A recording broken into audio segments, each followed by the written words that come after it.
Dr. Peterson, thank you so much for your work and your passionate defence of free speech. In relation to and therapy as well, the UK government's currently consulting on banning so-called conversion therapy. And I wondered what your view was as a therapist on that in relation to talking therapy in particular. Well, the first thing I would say about that is that as soon as it's termed conversion therapy, the argument's already over, right? Because this is one of the things, conservative politicians are particularly bad at this, by the way. That's why I mentioned at the beginning that you should never discuss viewpoint diversity. I mean, you think about what you're doing when you discuss viewpoint diversity. You think, you're conservative, let's say, that you've just pulled a fast one on the lefties. It's like you're so, gung-ho about diversity. What about viewpoint diversity?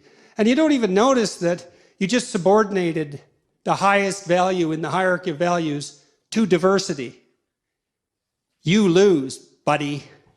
It doesn't matter what argument you make after you've done that. It's like, I defined the terms of the debate.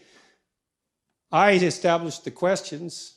You seeded the terminological ground. You can flap your lips all night, but you're not going to change that.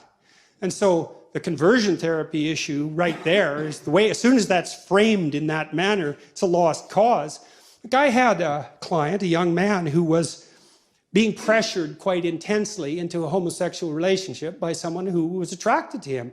And he was genuinely confused about his sexuality and certainly about how to respond.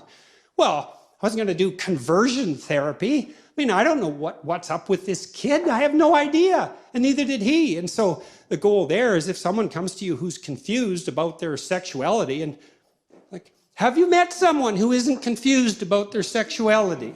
It's really complicated, especially when you're 16, Well, you listen and you try to sort them out. And if you have any sense, you realize that you have enough trouble with your own destiny to not bother imposing your viewpoint, moral or otherwise, on this teenager. You want to help them come to their own conclusions. And it's an axiom of clinical practice that only those formulations that come from the client themselves will result in anything approximating lasting behavioral change.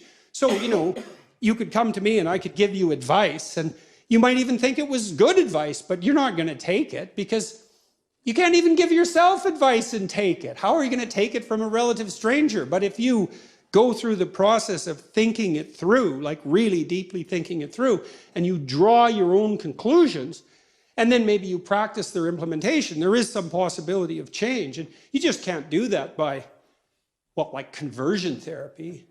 So, and it's partly because there is enough temperamental variability in people that you don't know what the right answer is for the person who comes to see you, no more than you know what the right answer is for your children or for your mate. And hopefully what you do is, in this process of dialogical relationship and mutual revelation, the person's pathway becomes clearer. And I do believe that the goodwill exchange of thought does, in fact, constitutes that process. So, as soon as it's conversion therapy, the game's already lost.